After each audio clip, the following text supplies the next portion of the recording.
If you've spent any time scrolling through your professional feeds lately, you probably felt it. Oh, absolutely. That sort of creeping low-level sense of panic. Yes. Because every second post seems to be this doomsday prediction, right?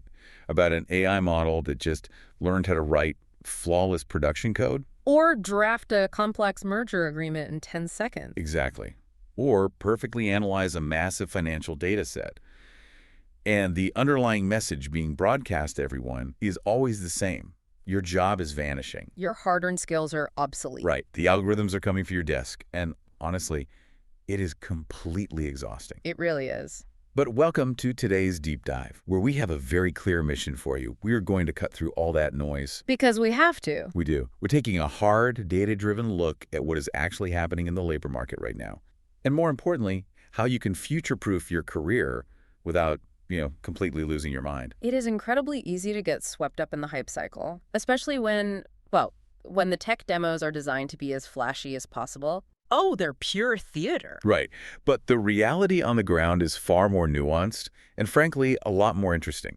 We are going to be relying heavily today on a fascinating piece of research by Dr. Jonathan H. Westover. Which is fantastic. It really is. It looks deeply at the AI-shaped labor market. And what makes this research so powerful is that it doesn't rely on hypotheticals or those panic-driven think pieces. No extrapolations from a 2-minute demo video. Exactly. It uses massive empirical data sets. We're talking millions of real-world interactions with AI assistants like Claude, combined with recent, highly granular labor market surveys. Which gives us a completely different picture of the modern workplace. What's fascinating here is that when you look at those numbers, a massive hidden gap emerges. A gap that nobody is really talking about on social media. No, they aren't. There is a profound difference between what artificial intelligence could theoretically do in professional settings right now and what it's actually doing day-to-day inside corporate infrastructures. Okay, let's unpack this. Let's unpack the mechanics of that gap, because understanding it completely changes how you should be looking at your own career vulnerability. It changes the entire paradigm. It does. When researchers measure how much a job is exposed to AI, they don't look at the job as one big monolith.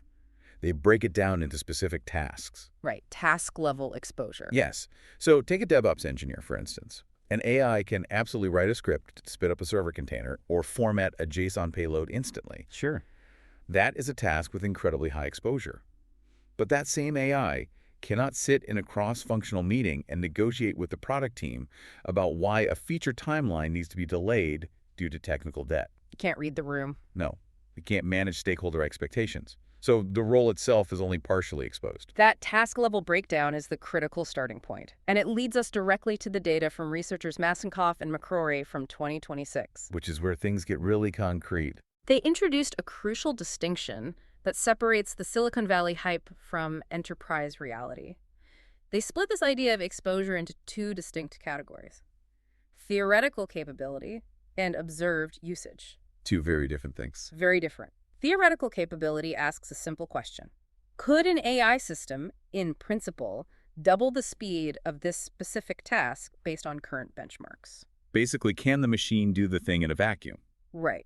But observed usage asks the much harder question, are working professionals actually using AI to do this task in the real world right now? And the data showing the difference between those two categories is it's the ultimate reality check. It is staggering. Let's look at the computer and Mac occupational category. These are the roles everyone assumed were on the immediate chopping block. The coders, the data scientists. Exactly. The theoretical task coverage there is a massive 94%. Meaning, in theory, AI could handle or speed up almost all of the localized tasks in those jobs. But when the researchers looked at actual professional usage, There's only 33%. it is a massive drop-off between potential and practice.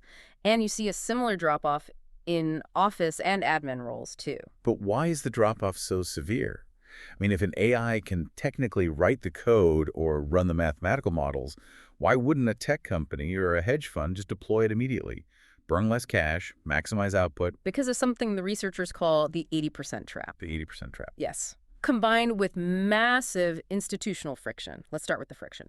You have stringent regulatory constraints and data privacy issues. You can't just plug a public language model into a system. No, you can't plug it into a hospital's patient database or a bank's proprietary trading system. The compliance nightmare alone takes years to sort out. Just the legal review would take forever. Exactly. Then you have workflow integration. Large organizations have deeply established interconnected processes. Rewriting those processes to accommodate an AI agent requires massive operational effort and capital investment. And the 80% trap plays into that risk assessment as well, right? Heavily. If an AI can do a task adequately 80% of the time, that sounds incredibly impressive in a promotional video. Sure, 80% sounds like a B minus. Not bad for a robot. Right, but in a high-stakes business setting, a 20% error rate is catastrophic. Yeah. If an AI hallucinating a decimal point in a complex financial model happens even 1 out of 5 times. Or even 1 out of 100 times. Exactly. A firm simply cannot deploy it without heavy, time-consuming human oversight. Which defeats the purpose of the automation in the first place. Precisely. The human judgment required to catch the errors limits the automation. It takes a senior analyst almost as long to meticulously review an AI-generated due diligence report for subtle hallucinations as it does to just write the report themselves. Because you have to verify every single claim. Yes. So even if the AI could technically generate the text faster, the verification bottleneck prevents actual deployment. So for you, the listener sitting there stressed out that your entire department is going to be replaced by an algorithm by next quarter, take a deep breath. It's not happening overnight. The reality of enterprise workplace integration is so much slower, clunkier, and more complex than the headlines suggest. And that slow, clunky integration is clearly reflected in the aggregate employment numbers. Which brings us to the data that initially looks like really good news. When ChatGPT dropped in late 2022, everyone braced for immediate impact. Mass layoffs were predicted across the board. The prevailing thought was that highly exposed roles, programmers, customer service, financial analysts, would see these massive job losses within months. But the data shows that through 2025, the aggregate unemployment rate for these highly exposed workers has remained essentially flat. It hasn't systematically increased compared to less exposed groups. We aren't seeing massive waves of experienced professionals being permanently pushed out of the labor force. This raises an important question, though. Okay. That aggregate data is reassuring on the surface, but we have to look closer because the aggregate often hides the microtrends. If people aren't being fired, is the labor market completely unaffected? I'm guessing the answer is no. The answer is a definitive no. When you dig deeper into the data sets, you find a very subtle and quite concerning structural shift hidden beneath those flat numbers. Okay, what's the shift? The impact of this technology isn't being felt by senior employees. It's falling squarely on Generation Z. The Gen Z squeeze. This is the entry-level slowdown that the research heavily focuses on. Exactly. The sources highlight findings from Bryn Jolson and colleagues from 2025, alongside that Massenkoff and McCrory study. They found that for young workers, specifically those aged 22 to 25, the job finding rate in these highly exposed occupations plummeted. By how much? By about 14% in the post-ChatGPT period. Wow, 14% is huge. And when you look at payroll data, there is a 6 to 16% decline in employment for young workers in these fields. Let's really think about the mechanics of how that happens in a corporate environment.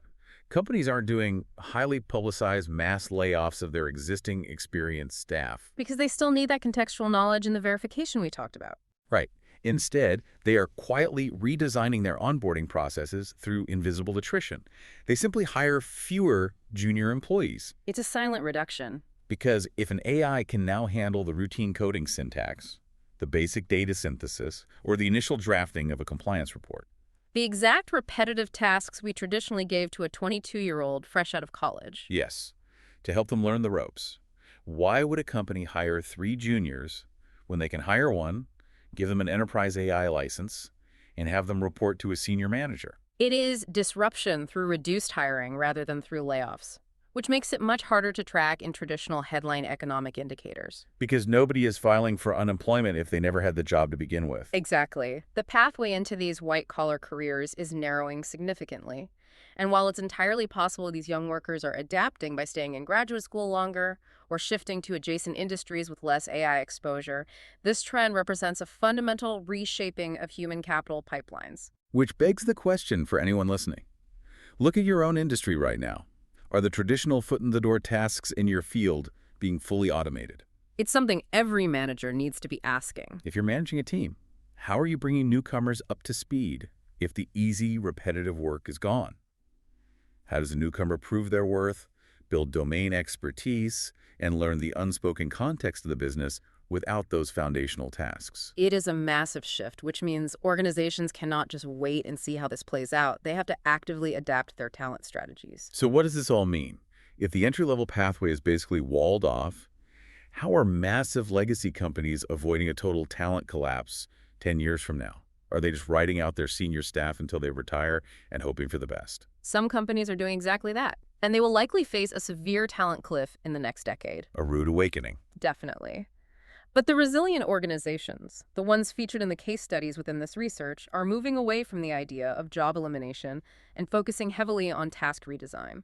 Which is a huge distinction. Job elimination versus task redesign. A prime example from the sources is JP Chase. They deployed an AI system called COI-IN, which stands for Contract Intelligence. Its primary function was to review commercial loan agreements and extract key data points. Which is incredibly tedious, high-volume work that usually eats up thousands of hours of associate-level time. Absolutely. And this system saved thousands of hours of lawyer and loan officer time annually. But they didn't fire the associates. Here is the critical pivot. JP didn't take those saved hours and translate them into associate layoffs. Instead, they redeployed those professionals to higher-value client-facing activities. Like what? Things like complex advisory work, strategic risk assessment, and relationship management. They let the AI handle the high-volume routine extraction, but deliberately kept the humans for the nuanced strategy. But is that realistic for every company? I mean, JP has billions in capital and a massive client base that requires that high-level advisory work. What about a mid-sized firm that just wants to cut overhead and maximize their margins? It's a fair question. But even mid-sized firms are realizing that the cost of an unmonitored AI error often outweighs the savings of a reduced headcount. Back to the 80% trap. Exactly. The successful mid-sized companies are using these tools to increase their capacity taking on more clients or projects without having to linearly scale their hiring. They are achieving leverage, not necessarily shrinkage. Leverage is the perfect word for it. And a massive piece of managing that leverage is transparent governance. Which brings us to Salesforce, because managing expectations and internal panic is half the battle when rolling out new tech. Salesforce established an AI council. And what's vital is the composition of that council. It's not just a handful of tech executives making unilateral decisions in a closed boardroom. Which is usually how these things go. Right. But their council includes subject matter experts, ethicists, and crucially, employee representatives. That's smart. The friction of getting all those different perspectives to agree on what tasks should be automated is high, but it is necessary friction. They hold town halls and open forums. When a company communicates clearly about what is changing, what new skills are needed, and how specific roles will evolve, they actively reduce workforce anxiety. Because people panic when they are kept in the dark. They panic when they feel like the ground is shifting underneath them without warning. Transparency builds trust. It does. And that trust is required for the next major strategy mentioned in the corporate playbook, which is upskilling and internal mobility. Organizations have to provide tangible pathways for their workers whose localized tasks are being automated. Amazon is a prime example of this infrastructure. They've invested heavily in upskilling through their career choice program. How does that work? They will actually prepay tuition for courses in high-demand fields for their employees, even if those fields are only adjacent to the employee's current role. But wait, why would a company like Amazon spend massive amounts of capital to train an employee in a skill that might lead them to leave for a different department or even a different company? Because they are investing in a culture of agility and overall workforce resilience. Better to have adaptable people than stagnant ones. Exactly. The alternative, keeping employees siloed in depreciating skill sets, leads to a stagnant, fearful workforce that can't pivot when the market demands it. That makes sense. AT&T took a similar approach with their internal career marketplace. Legacy telecom companies constantly face shifting technological landscapes. For sure, they're always transitioning from one generation of tech to the next. So instead of laying people off when a specific legacy tech became obsolete, they built an internal infrastructure to map the skills of thousands of employees against emerging tech areas. Like a matchmaking service for internal jobs. Right. They've facilitated lateral moves, helping employees identify their skill gaps and transition into growing areas like cybersecurity or cloud architecture. Taking that a step further, what we are seeing across all these case studies, JP Morgan, Salesforce, Amazon, AT&T, is that the hybrid model wins. Without a doubt. Wholesale automation is incredibly rare outside of those flashy tech demos.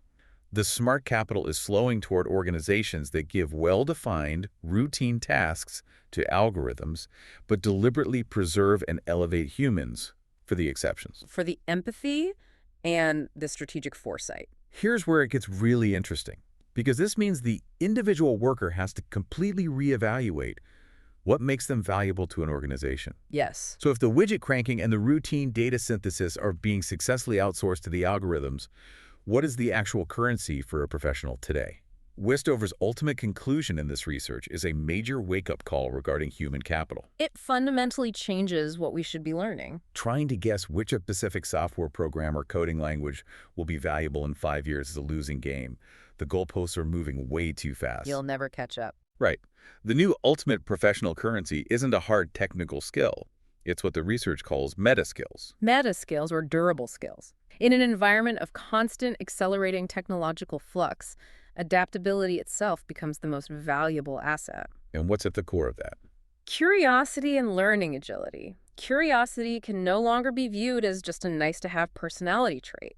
It has to be treated as a core professional competency. It's basically a survival skill. The workers who will thrive are those who approach new, intimidating tools with a desire to experiment, the ability to fail safely, and the capacity to integrate those tools into their daily workflows without waiting for a formal training manual. Because if you have a static knowledge base, if your entire professional identity is wrapped up in your ability to operate one specific proprietary database or write one specific type of code, you are incredibly vulnerable. Highly vulnerable. But if your value proposition is, I can evaluate and figure out any system you put in front of me, you become indispensable.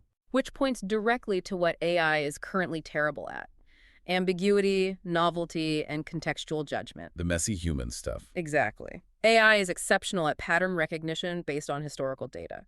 But the real world of business is incredibly messy. Strategic planning often involves conflicting departmental goals. Like marketing wanting one thing and finance wanting another. Right. Creative problem solving requires analogical reasoning across completely unrelated fields. And most importantly, business involves complex decision making, where competing values and unquantifiable risks have to be weighed against each other. An AI can surface relevant market information.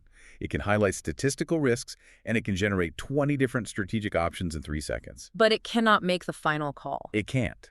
The actual judgment on which option aligns with the company's long-term vision and complex social dynamics remains deeply human. It lacks the contextual intelligence to understand the political nuances of a board of directors or the emotional state of a key client. Which leads directly into the final meta skill emphasized in the research: collaboration, or the glue work. The glue work is so vital. As technical tasks get automated and work becomes increasingly distributed across global networks, we are relying on complex webs of human teams.